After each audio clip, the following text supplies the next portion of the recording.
කොහොමද? අද මගේ නංගිගේ හස්බන්ඩ්ගේ බර්ත්ඩේ එක. ඉතින් යාට මොනවාරි ගිෆ්ට්ස් මොනවා හරි ගන්න යනවා. කලින් ගිෆ්ට් එකක් ගත්තා. තාම හරි පොඩි එකක් ගන්න ඕනේ කියලා හිතුණා. ඉතින් ගිහින් බලමු මොනවද ගන්න කියලා. අනිත් එක අද වැලන්ටයින්ස්. ඉතින් හස්බන්ඩ් කෙනෙක් පොඩි සර්ප්‍රයිස් එකක් හම්බුණා. ඒකත් ඔයගලන්ට පෙන්නන්න. ඉතින් මට හස්බන්ඩ් අතරම පෙන්ඩන්ට් එකක් දුන්නේ. මම ගොඩාක් කාල ආසාවෙන් හිටියේ ක්‍රොස් පෙන්ඩන්ට් එකට.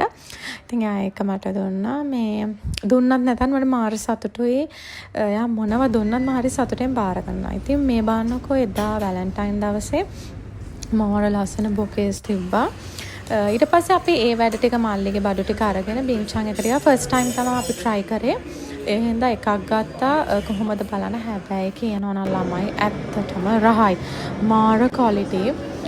ගොඩාක් අර ස්වීට් නැහැ. මේ හරි රහයි. මට මතකයි අපි මැලේසියා ගිහිල්ලා මේ මැංගෝ ඩ්‍රින්ක් එකක් බෙව්වා. දැන් හැබැයි ඒකේ පෝෂන් එක මාර ලොකුයි. හොඳ අර දිග ජූස් කප් එකක් දුන්නේ. මේක අර ඒ තරම් ලොකු නැහැ. ඒ වුණාට හරීම රහයි. බොරු කියන්නු නෑ. මම හිතුවා රහ නැති වෙයි කියලා. ඒකයි මම මෙච්චර කල් try නොකරත් හිටියේ. හැබැයි ඇත්තටම රහයි. මාරම රහයි. අර බෝබායෙම හොඳට තිබ්බා. තව නිකන් මේ අඹ කෑලි වගේ තිබ්බා. හරි රහයි. ඇත්තට මැංගෝ සීරීස් එකක් ඇවිල්ලා තිබ්බා. ඒකෙන් මැංගෝ සගෝ and මොකක් හරි එකක් කියලා මම නම මතක නැහැ. ඒක තමයි මම try කරේ. අනික හරිම පිළිවෙලයි මේගොල්ලෝ. අනික මාර ක්වික් ටෝකන්ස් වලට දෙන්නේ. හැබැයි මාරම ක්වික්. ඉතින් මගේ එක්ස්ප්‍රෙෂන් බලන්නකෝ. ඉතින් ඇත්තට මාරම රහයි. මේ අපි ඔතන බීලා ඊට පස්සේ චුට්ටක් ටේක් අවේ එක අරගෙන යන ගමන් බොමු කියලා. ක්ලීන් එක ප්‍රයිසස් උත් රීසනබල්. මම හිතන්නේ 580ක් වගේ උනේ. මාර ක්වොලිටි එකට තිබ්බා. ඉන්චා මේක අර මැංගෝ සීරීස් එකක් 3ක් 4ක් දැවිලා තිබ්බා. අපි එකක් try කරා. හරිම රහයි. මැලේසියා කියලා අපි මැංගෝ ඩ්‍රින්ක් එකක් බෙව්වා.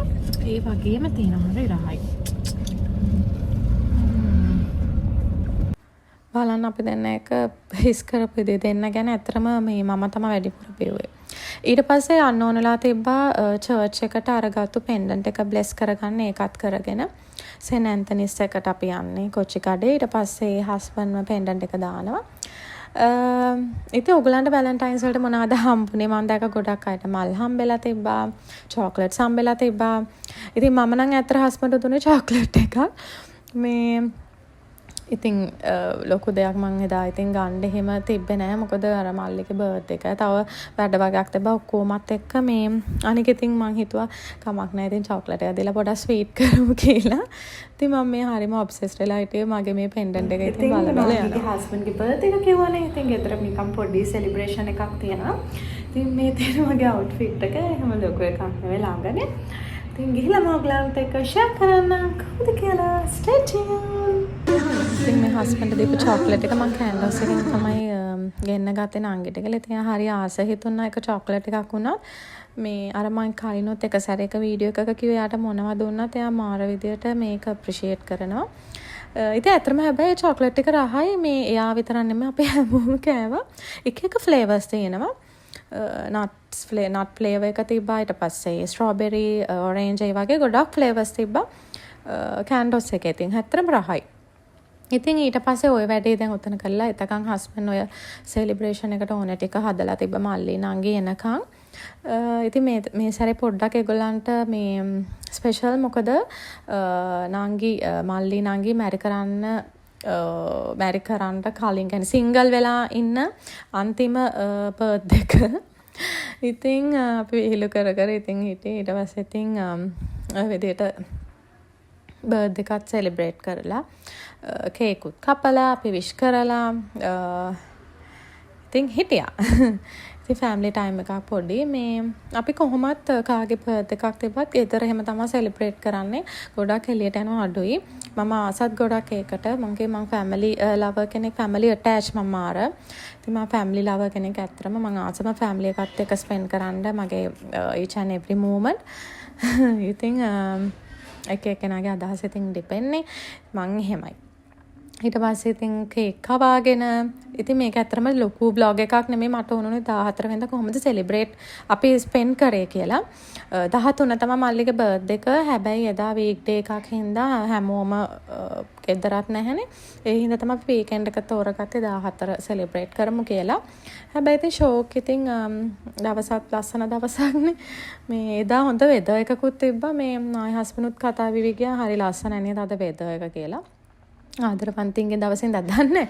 ඉතින් ඔයගලන්ට මොනවද හම්බුනේ? හම්බ වෙන්න ඕනේ නෑ. හම්බුනේ නැතත් ඔයා ආදරය කරන කෙනාට අවංකවම ආදරය කරන්න අනිවාර්යයෙන්ම ඉතින් දෙවියන්ගේ බ්ලෙසිංස් ලැබෙනවා. දෙන්නම හරිද? එක පැත්තක් නෙවෙයි, එක පාර්ශවයක් නෙවෙයි දෙන්නම. ඉතින් අපි දෙන්නත් ඔය විදිහට මම උත්තන ඔය gift එක දෙන්න යනවා. ඊට පස්සේ හස්බන්ඩ් කෝ ඉන්නනේ ඉස්සලම කේක් එක කාලා ඊට පස්සේ gift එක අපි දෙමු කියලා. ඉතින් කේක් එකත් හරිම රහට තිබ්බා බ්ලැක් ෆොරස්ට් එකක් නංගි ඒක නම් අරගෙන ඇවිත් තිබ්බේ මේ ඉතින් ওই විදිහට තමයි ඉතින් එදා දවස ගෙවුනේ ඉතින් හරිම සතුටුයි මේවා ඇත්තටම සතුටු වෙන්න පුළුවන් moments මොකද මේ දේවල් මේ ෆොටෝස් වීඩියෝස් බලද්දී ඉස්සරහට තමයි අපිට අනේ මෙහෙම වුණානේ කියලා අපිට මාර විදියට ඒක අර සතුටු වෙන්න පුළුවන් ඒ ෆියුචර් එකේත් අපිට මේ මොමන්ට් එක මතක් කර සතුටු වෙන්න පුළුවන් මම හරි ආසයි ඒ දෙයට ඉතින් ඔයගොල්ලෝ කොහමද බර්ත්ඩේ සෙලිබ්‍රේට් කරන්නේ එළියට යනවද ගොඩක් අය ඉතින් ඩිනර් අවුට් එහෙමත් යනවා නේද ඉතින් අපි ගොඩාක් දුරට කැමති මේ විදිහට කරන්න ඉතින් කවුරුත්ම බර්ත්ඩේ එක දවසේ ගොඩාක් බිසි වෙලා හිටියොත් අපි අනිවාර්යෙන් ඒ බර්ත්ඩේ එක පෝස්ට්පෝන් කරලා වීකෙන්ඩ් එකකට දාගන්න ඒක ඉතින් අපේ ෆැමිලි එකේ හැටියක්. ඉතින් සින්දු ටිකක් කියලා එහෙම තමයි ඉතින් පොඩ්ඩක් බර්ත්ඩේ එක සෙලිබ්‍රේට් කරන්න. ඊට පස්සේ ඉතින් ගිෆ්ට්ස් උත් දීලා පොඩ්ඩක් කතා ටිකක් කියලා විහිළු කරලා. මේ මොකද ඉතින් සිංගල් වෙලා ඉන්න අන්තිම බර්ත්ඩේ එකනේ. මේ වෙඩින් ඒක මැරි කරන්න ඉන්න හින්දා මේ ඉතින් ඔය විදිහට තමයි ඔය පේනවන්නේ මොනල්ල හිනාව. ඉතින් මායි හස්බන්ඩ් ඇත්තටම දුන්නේ පෙන්ඩන්ට් එකකුයි මල්ලිට ටී-ෂර්ට් එකකුයි. ඒ වගේ නාංගිලා මල්ලිලා පුංචිලා අම්මා තාත්තා හැමෝම ඉතින් දුන්නා. එක එකනට පුළුවන් විදිහට. ඉතින් පොඩි දෙයක් හරි දුන්නම සතුටුයිනේ. කාඩ් එකක් හරි දැන් ඉස්සර අපි පොඩි කාලේ නම් මේ අම්මට තාත්තට සල්ලි එහෙම දෙන්නේ පොකට් මනි පොඩි ගාණක් ඕකෙන් ගන්න විදියකුත් නැහැ. අනිත් එක ඉතින් කාට් එක ගිහින් ගන්නද. ඉතින් ඒ හින්දා ගන්න කාට් එකක් අරගෙන ලියලා ඉතින් ලස්සනට දෙනවා. ඒගොල්ලෝ ඉතින් ඒකෙන් ඇත්තටම සතුටුුණා ඒ කාලේ. ඉතින් දැන් ඇත්තට වෙනස් දැන් ළමයි නෑ එහෙම නෑ. ඉතින් මේක ඇවිල්ලා නංගි will you be my bridesmaid කියලා අර නිකන් ප්‍රොපෝස් කරනවා වගේ මේ ප්‍රොපෝසල් එකක් ඉතින් ඒකට අර මේ gift box එකක් දෙනවා. ඉතින් ඒක හැමෝම දැන් ට්‍රෙන්ඩි දෙයක් නේ. ඉතින් පොඩි නංගිත් ඇත්තටම ඉන්නවා. එදා මෙයාගේ එකක් දුන්නා මේ අපේ ගෙදර ඉන්න චූටි. ඉතින් මේ වීඩියෝ එක පුංචි වීඩියෝ එකක්. ඉතින් හැමෝම සතුටින් පරිස්සමින් ඉන්න. මේකෙන් ගන්න ලොකු දෙයක් නැහැ. මම කියන්නේ හැමෝම ආදරෙන් ඉන්න එකිනෙකාට අවංකව සතුටින්. ඒක තමයි දෙන්න තියෙන මැසේජ් එක. ටැග් ඒවා මේවා නෙමෙයි දෙන්නට දෙන්න ආදරෙන් සතුටින් ඉන්න. ඉතින් ගිහින්